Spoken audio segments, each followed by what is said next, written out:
trái nhiều lò nữa tụi phải nói do phong dư và nhẹ nho bắn nặc cửa tụi này nhiều mới chọn chín đọc phong dư kéo nho mượn quan tụi này chín hôm nào cũng đọc mình cái gió thế từ khi cho nhu nhó đọc mượn thầm tới một quan nó chè khởi xin chí là nó dọ để đợt hôm nào tụi nó cu thì xe muốn thả hậu cho bọn chí cho đợt hôm nào sẽ dùng trong chán á nhưng lò tí dạng có tụi nó mình chỉ chọn nó tụi nó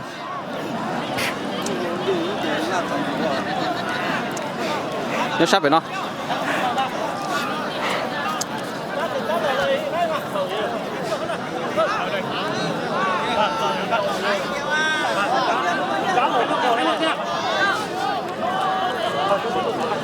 con này có bao nhiêu?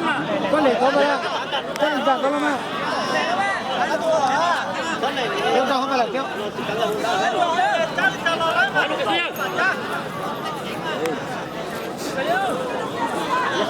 câu kia. Ô, ô, ít cú. Tụi nó ta đi tiền à, kéo tụi nó ta đi tiền à.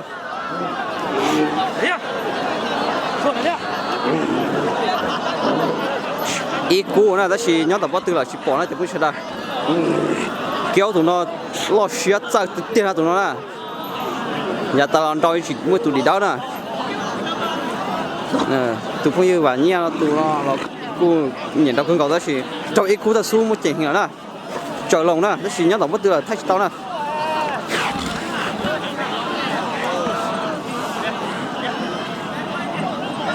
Chia sẻ của tôi chán à.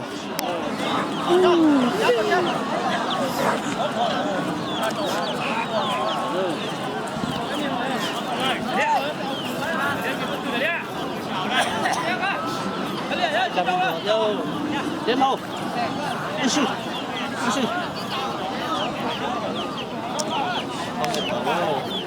Trời. Đã thổi đi tiền rú về cái quái bọn đầu nữa. Xin chào ạ. Tụi như nó rong cái tia tụi nó. Wow! Wow!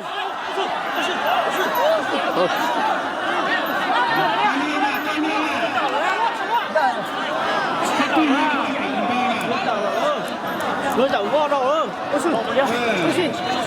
dầu đấy. Nó cú rồi, cả thân tỉnh đầu luôn à?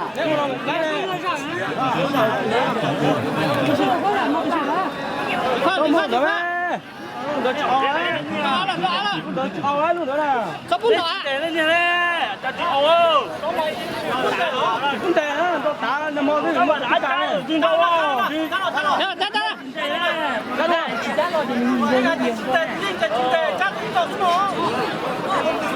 Xuống rồi. Ý luôn gì sao?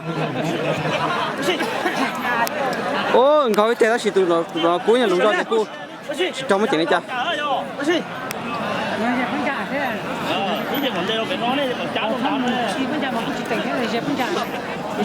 Ô, này mua nó nhiều cũng biết thầu à. Thôi, nhìn nó sẽ là cay cười rồi. Cái gì ai ta ta? Cái tụi nó cái gì ai cười rồi. Về con trai gì? Tình sẽ.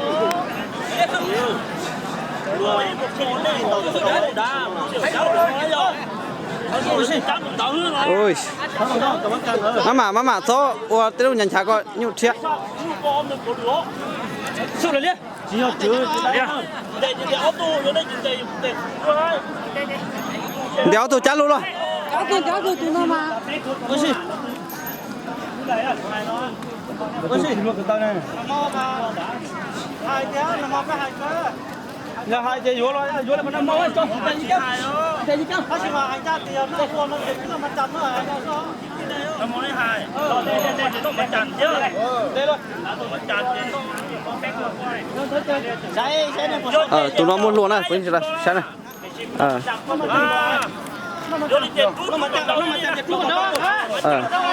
tụi nó muốn lùa cái ta nó giờ trên nó mà chạm nữa nó mà chạm lại nó nè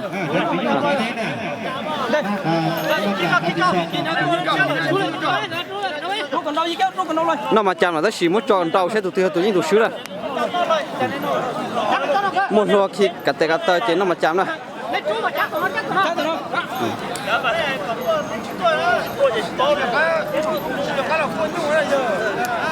có ta cầm cái nó chỉ có sai thế chỉ muốn lùa cái tay nó chỉ nó mà chạm nè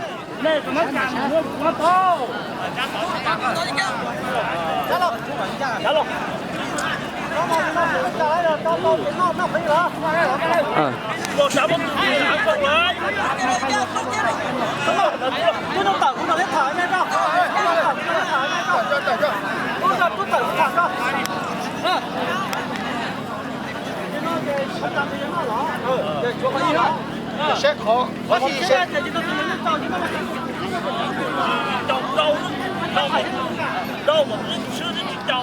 giá tầng gần đấy đâu à, đây có thấy bữa này nhiều tình trình trai đấy àเป็นเจ้าของเด็กจะยังต้องชิโร่ไอ้ต้องมาจับเลยสลัดสิเราซื้อเลยมันหนาเรามาจับได้จากกูจีจ้าเราถูกหนาเลยอ่ะเจ้าเนี่ยเจ้าหรอ cho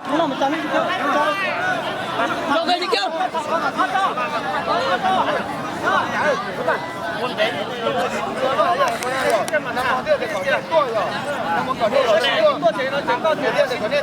ô tụi nó thản nhau cái nè nó mà chạm là chỉ cho cả chỗ nè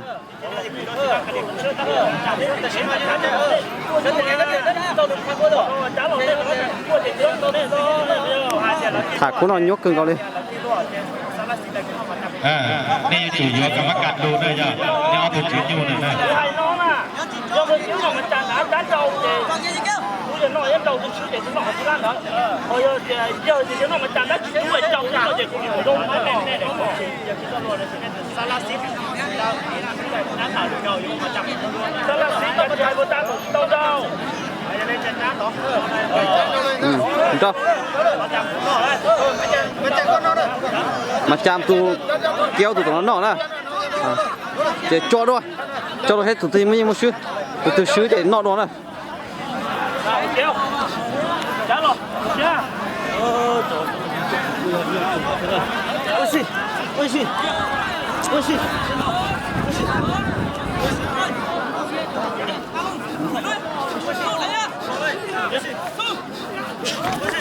ôi nhỏ chỉ tàu nè tụi nó nhỏ chỉ tàu kéo tụi nó nè gà một chạy tròn nè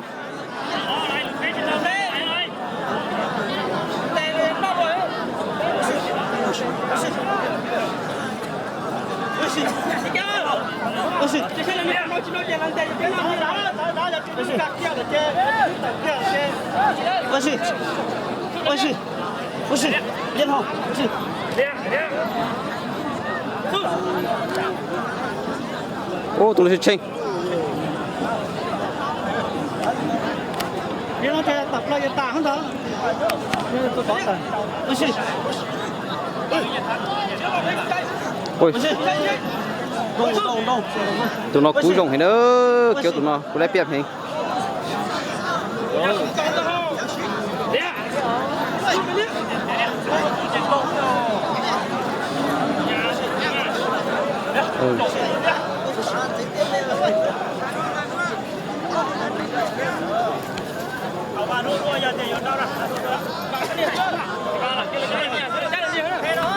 trả lời này để ổn đi kìa đâu đi đâu đá bảy nhưng để ổn đi vô quá rồi Cái chuyện chúng nó gì chúng nó mấy nhà bác tư ha. thó tôi lúc có tôi nói gì chứ giờ tụi mình chỉ còn ai có chỉ để có phụ chỉ là rồi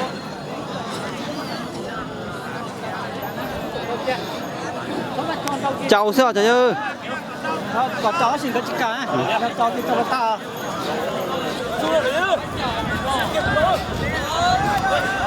ôi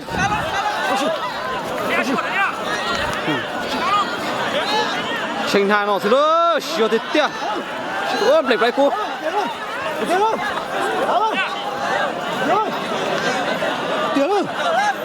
ô ngọc trâu đã lấy tê cứ tê lấy tê 8 gì rồi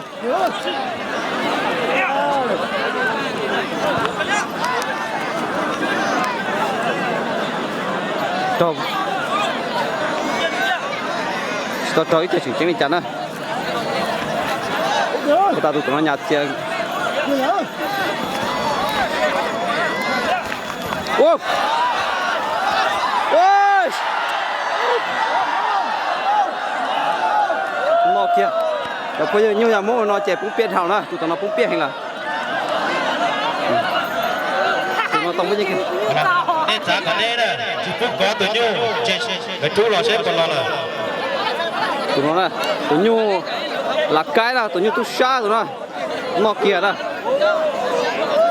nó kia nó chỉ là cái chả lò xì sao của nó chả đó người ta muốn nhặt tiền có ít trâu tá để sụp xuống mình chỉ để người ta tụi nó xuống xe là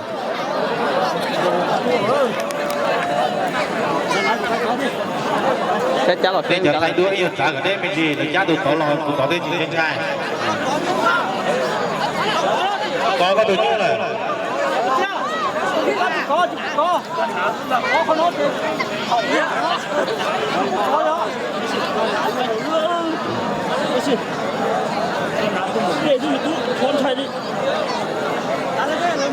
thế ở tụi tôi vô càng càng á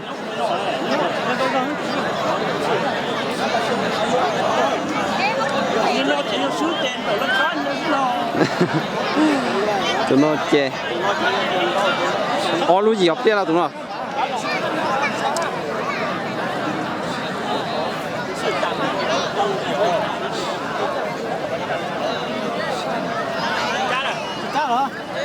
nó nè tụi nó nhàng câu ít tê chúc nó nè nhàng câu to với tê nó nè cứ sợ đó nè ô bùi hiện nè lưỡi giò xó cho nhu nó đó cho nhu nó như cũng biết hay